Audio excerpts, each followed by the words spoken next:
Assalamualaikum warahmatullahi wabarakatuh. Saya ingin mempresentasikan hasil proposal penelitian yang berjudul Dampak Pandemi COVID-19 terhadap komunikasi mahasiswa dengan dosen pada sistem pembelajaran daring. Proposal ini diajukan untuk memenuhi EKT kedua mata kuliah Bahasa Indonesia dosen pengampu Pak Aditya Pratama, SPD MPD.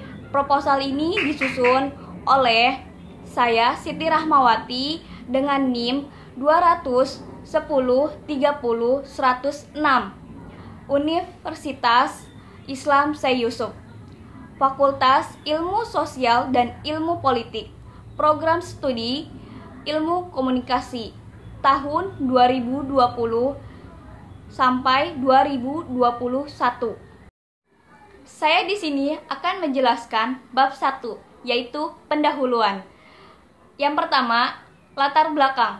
Komunikasi merupakan alat untuk saling berhubungan dengan satu sama lain. Apabila mereka sudah memiliki hubungan yang tetap, maka komunikasi berperan untuk mempersatukan mereka, mengurangi konflik, dan juga menyelesaikan sengketa. Secara perlahan akan terbuat persatuan bangsa. Aspek pembangunan yang erat kaitannya dalam mencerdaskan kehidupan bangsa adalah bidang pendidikan.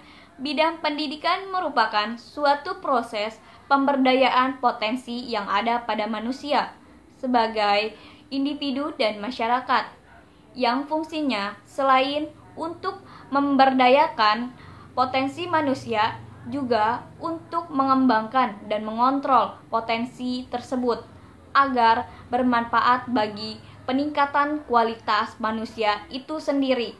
Menurut Deddy Kusma Wijaya, pentingnya komunikasi organisasi, motivasi kerja, dan kompensasi untuk meningkatkan kinerja guru.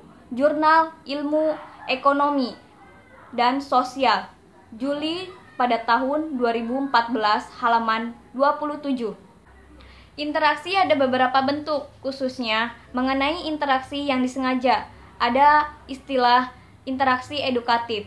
Interaksi edukatif merupakan interaksi yang berlangsung dalam suatu ikatan untuk bertujuan pendidikan dan pengajaran. Oleh karena itu, interaksi edukatif perlu dibedakan dari bentuk interaksi lainnya.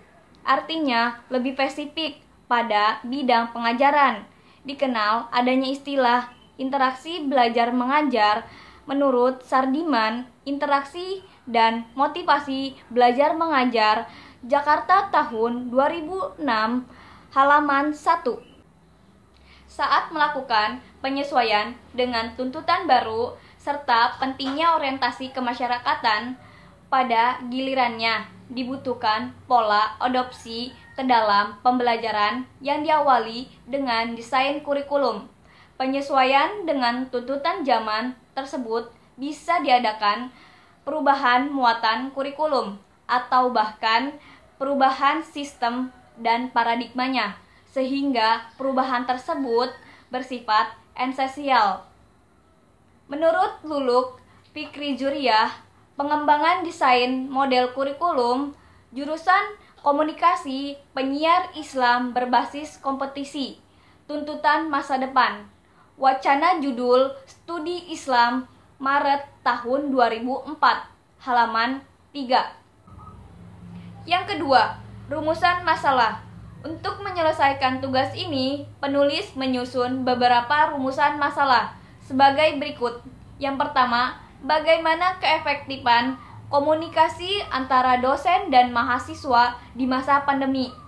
Yang kedua, seberapa sering mahasiswa melakukan komunikasi dengan dosen dan mahasiswa lainnya. Yang ketiga, tujuan penelitian. Tujuan dari penelitian ini adalah untuk mengetahui bagaimana komunikasi di dunia perkuliahan selama pandemi.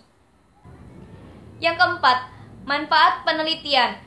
Yang pertama, menambah pengetahuan dan memberikan gambaran yang berguna sebagai referensi bagi mahasiswa ilmu komunikasi. Yang kedua, dan untuk melatih dalam menganalisis suatu permasalahan yang terjadi dalam ilmu komunikasi, khususnya dengan lingkungan sosial. Kurang lebihnya mohon maaf. Wabillahi taufiq wal hidayah. Wassalamualaikum warahmatullahi wabarakatuh.